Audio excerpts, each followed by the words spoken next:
Oke guys, welcome back to my channel. Dan ini part 2 dari nutrisi, yaitu tentang makro.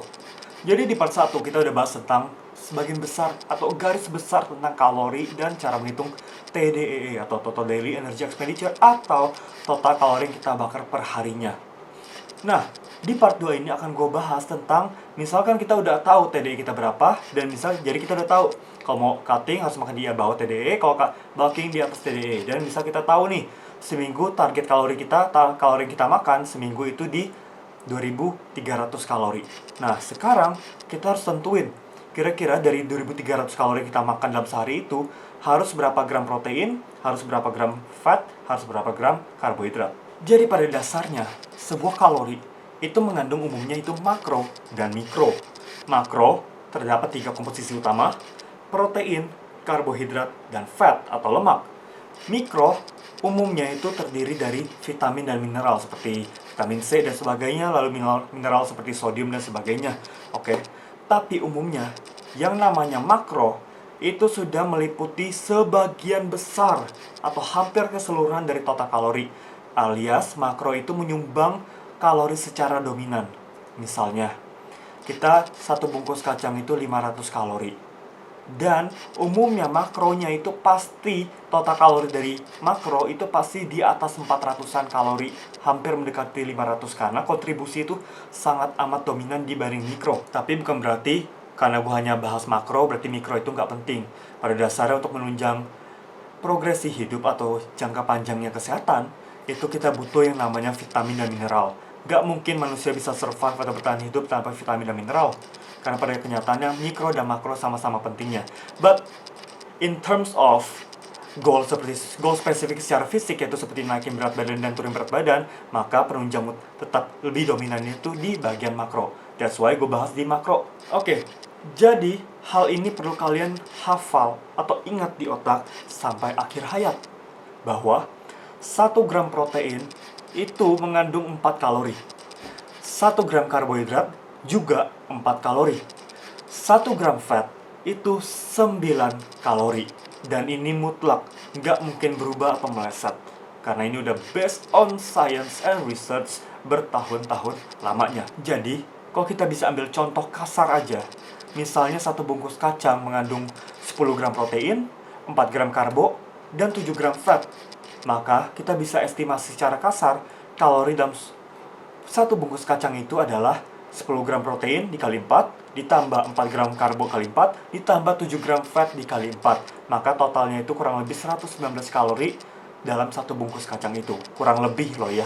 Biasanya kadang itu bisa 123 atau alias melenceng dikit. Tapi basically, ketika kita udah menghitung makronya, pasti kurang lebih sudah mewakilkan secara dominan total kalori yang kita makan dalam 1 bungkus makanan. Now, let's talk about protein. Yes, protein, the source of muscle building blocks. Ibarat sederhana atau ibarat bahasa Indonesia kasarnya, protein adalah makanan untuk otot kita, tapi organ lain juga semua butuh protein. But, bagaimana cara menghitung kebutuhan protein?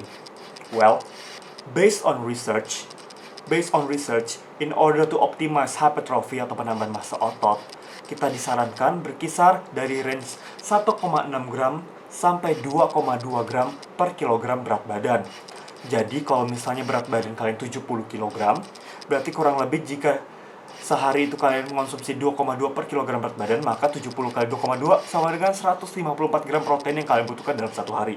But, gimana caranya nentuin 1,6 atau 2,2? Based on research again, perbedaan antara 1,6 sampai 2,2 memang ada. Dan disarankan semakin tinggi massa otot kalian, lebih baik mendekati 2,2. But then again, ada satu masalah lain. Misalnya kalian tergolong itu obesitas, atau tergolong gemuk, atau tergolong di mana memiliki relatif body fat yang dapat dikatakan tinggi atau sangat tinggi. Misalnya untuk pria, 30% body fat ke atas. Yes, maka tentu lebih baik, ada baiknya kalian menghitung lean body mass, alias nggak langsung mengalihkan total protein intake. Misalnya kalian pilih 2,2 gram, kalian langsung kalikan dengan berat badan total kalian, which is misalnya berat badan kalian 100 kilo. Kalian langsung kali 2,2, berarti sehari kalian butuh 220 gram protein, which is secara dari segi finansial atau ekonomi atau duit atau uang, itu butuh pengeluaran yang cukup banyak karena protein itu source paling mahal dibanding karbo dan fat. Maka di sisi lain, jika kalian termasuk kaum yang memiliki body fat relatif tinggi dan kalian tahu body fat kalian, misalnya body fat kalian 30%, maka kalian bisa cari lean body mass kalian. Rumusnya adalah lean body mass sama dengan total berat badan dalam kilo, misal 100, dikurang total berat badan dalam kilo dikali body fat persen. Jadi misalnya 100 kilo dikurang dalam kurung 100 kilo dikali 30% body fat. Misalnya ketemu hasilnya, anggap aja asal 80 kilo. Sehingga lean body mass kalian itu 80 kilo. Sehingga baru dikalikan dengan protein intake kalian, misalnya 2,2. Jadi 80 kali 2,2 sama dengan 176 gram protein per harinya. Itu jika kalian memiliki body fat yang relatif tinggi. Tapi, jika kalian misalnya body fat kalian nggak terlalu tinggi, alias kalian nggak gemuk-gemuk banget, alias biasa-biasa aja, kalian silakan langsung kalikan dengan total berat badan kalian. Tapi, kalau misalnya kalian gemuk atau body fat yang relatif tinggi dan kalian tahu itu, tapi masalahnya kalian nggak tahu body fat kalian bisa coba ukur di Mega Gym buat patokan kasar meskipun mereka nggak bisa estimasi secara akurat. Namun, kalau misalnya kalian nggak ada atau nggak sempet apa-apa, ya udah, mau nggak mau, kalian coba aja pakai patokan terendah dari range proteinnya, yaitu 1,6 dikalikan ke total berat badan. Itu buat kasaran aja. Oke, kenapa kita harus hitungnya lean body mass jika body fat kita tinggi? Pada dasarnya, yang membutuhkan protein dalam tubuh kita itu lean body mass. Ingat, kalau total berat badan keseluruhan dari satu badan individu, itu juga tergolong adanya fat mass, atau berat atau massa lemak. Sehingga kita mau cari titik atau berat lean body mass secara kasar jika body fat kalian terlalu tinggi. Ingat, lean body mass itu nggak hanya tergolong atau terkategorikan sebagai massa otot atau jaringan otot saja. Tapi lean body mass tergolong ada organ, ada tissue, dan juga skeletal muscle. Which is, kalau orang bilang, oh lean body mass itu otot ya, itu enggak. Otot hanyalah salah satu bagian dari lean body mass. Kalau kita berbicara skeletal muscle, nah iya, itu lebih spesifik ke jaringan otot dibanding lean body mass. And yes, pada kenyataannya, nggak cuma skeletal muscle atau jaringan otot yang membutuhkan protein. Pada kenyataannya, kinerja organ pun juga sangat ditunjang dengan keberadaan protein. That's why kita memprediksi atau mengestimasi lean body mass, bukan skeletal muscle mass. Itu jika keadaan kalian itu dalam keadaan non-defisit, alias saat maintenance atau surplus.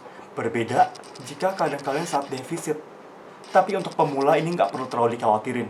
Yang perlu dikhawatirin atau perlu mungkin diperhatikan adalah ketika suatu saat komposisi badan Anda itu massa otot kalian udah sangat dominan, alias kalian itu bukan beginner, melainkan udah late, intermediate, or even advanced, di mana massa otot kalian udah sangat tinggi.